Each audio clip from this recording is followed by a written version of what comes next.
Everyone remembers their first video game console.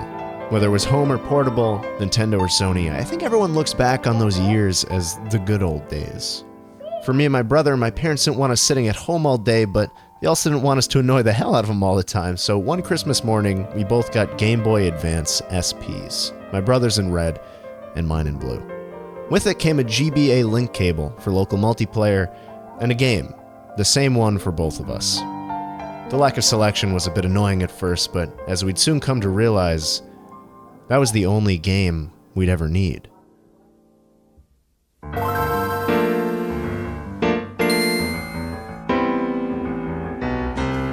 Another video game franchise has ever brought as many people together as Mario Kart has. There's something universal about it. You don't have to be good, you don't have to know how to hit those sick drifts. Hell, you could throw 4 people who've never played in their lives in front of the game, and they'll all have a blast. Because Mario Kart never really was about the grind to become the best player in the world. It's just about having a good time with the people around you. And that meant me and my brother hooking that link cable up between our Game Boys and racing each other. If the link cable would actually work.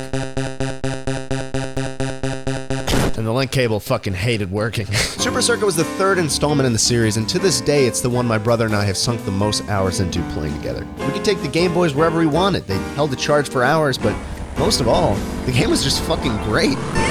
Mario Kart has this undeniable ability to get you in the zone and in the mood for lighthearted fun at the same time. The item system makes sure that even the weakest players can have a good time while that one nerd is drifting his ass off in first place. That was me, by the way. I was that kid. Nintendo did a really good job making a game franchise that was fun for everyone. And it's...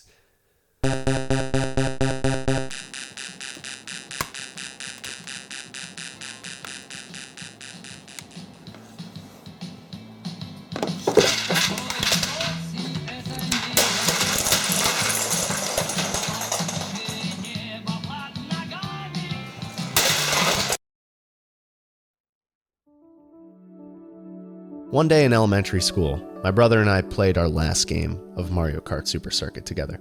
We didn't know it would be our last. We didn't have some argument and decide to stop playing each other, but one day that shitty Game Boy Advance link cable transferred its last bits of data. My brother was busy talking to girls over AOL Instant Messenger and doing whatever else older brothers did back then. I couldn't fault them for it. But Mario Kart had always been a shared experience. Part of what made the game so enjoyable for me had moved on, and I was relegated to racing a bunch of computers that I could beat with my eyes closed. I realized, though, that there was one person I could race against who would actually put up a fight. Myself. Time trials aren't for the faint of heart. With no opponents, no items, and no distractions, you only have yourself to blame. They're Mario Kart's ultimate test of skill, and I was about to tackle the most difficult track. Rainbow Road is always a Mario Kart classic, but there's something special about the Game Boy Advance one in particular. Instead of walls, lining the edges of the entire course are bumpers that you jump off of. So for the next few years, my Game Boy Advance was the only thing I took around with me. After countless hours of exploiting the track, I found what I believe to be the perfect combination of jumps and boosts, and I got my time down to 15 seconds a lap for a total of 45 seconds on Rainbow Road. I wasn't done there though. YouTube was gaining popularity at the time, so I looked online to see if there was a recording of the world record run so I could smash that too, and, well...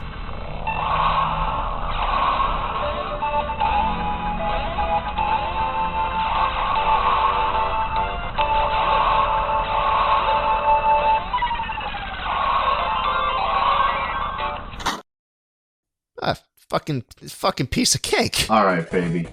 All right, here we go, baby. Let's go. World record run. World record run.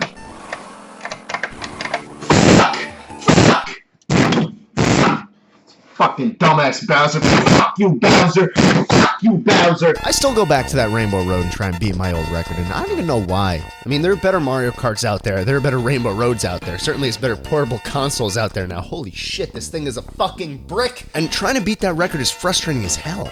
But it's cool to carry this thing around today. I can't even tell you how many conversations I've had with complete strangers about the good old days of gaming, about Mario Kart, Pokemon, Super Mario Bros. 2. This thing is a staple of a lot of people's childhoods. And racing over and over again with these decade-old time trial ghosts, in a way, it's like reconnecting with an older version of myself.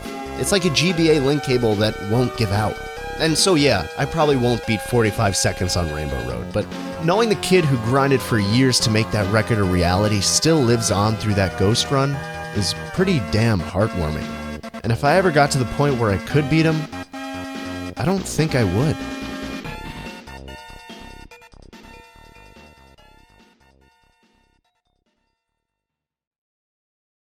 I would not be doing Mario Kart justice if I didn't talk about how kick-ass its soundtrack is.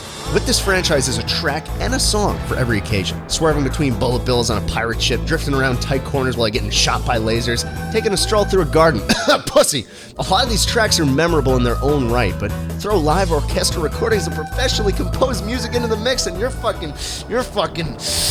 Oh, yeah, you're fucking cooking with peanut oil now, boys! I could go on for an hour about how good Mario Kart's music is. I could talk about how creative its use became in Mario Kart 8, with different instruments playing when you're above and below the water, with different segments of it playing depending on where you are on the track.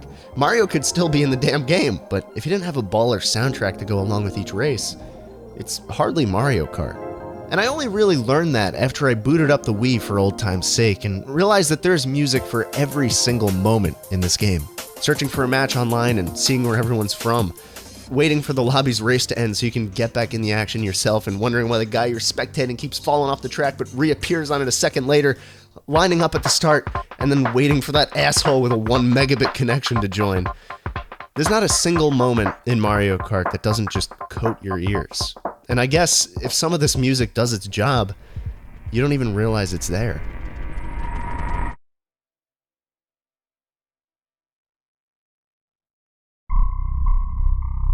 But as the saying goes, the good die young.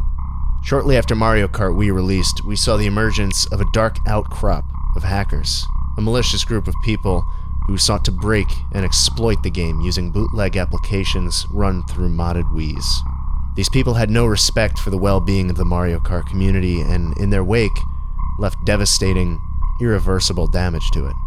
And I'm just kidding, this shit was fun as fuck.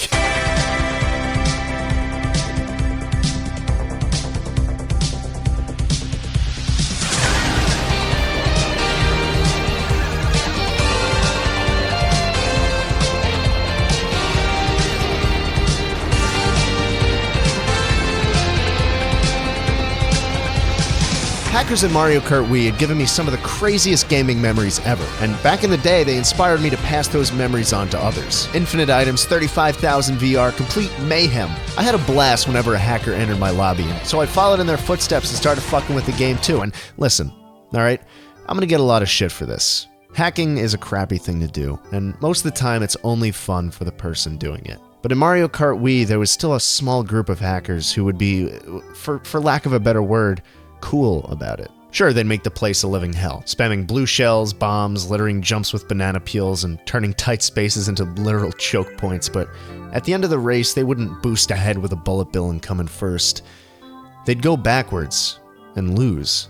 And the impossibly high VR they'd hack themselves to would give you a nice boost of your own at the end of the race. Almost like a final thanks for playing from the hacker. And the guy who got me interested in exploiting Mario Kart Wii in the first place was Mr. Bean 35,000 VR. He's been a prominent figure in the Mario Kart community for years, not just for his hacking, but for all the work he's done figuring out how the game actually works and maintaining mods for it. On top of that, this footage you're watching is from the first video I ever made. Crazy to think that hacking helped me get into video making, but it did. So, Mr. Bean, if you're watching this right now, thank you, brother. I owe you one. And on May 20th, 2014, Nintendo shut down all their multiplayer services for the Wii and DS. With it went Mario Kart Wii's multiplayer, and just like with Super Circuit, I was back to square one. Another defining part of my childhood had the plug pulled on it. Nintendo was busy with their new console and doing whatever else video game companies did back then. I couldn't fault them for it. But Mario Kart had always been a shared experience.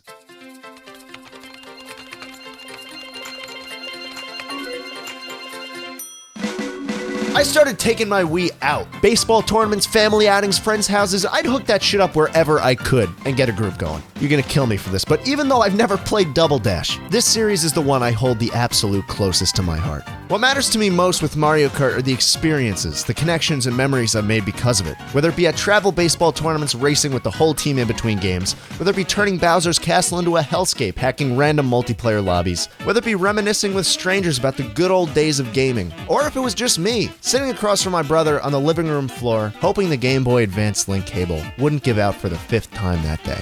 Mario Kart undeniably shaped me into the person I am today. It taught me sportsmanship better than my travel baseball team did, taught me that if I want to get better at something, I have to work tirelessly at it to make it happen, and most of all, it brought a few fleeting moments of peace to two brothers whose relationship was marked by beating the absolute dog shit out of each other. Thanks, Nintendo. You cutting off his leg? You're cutting off his leg? Oh no!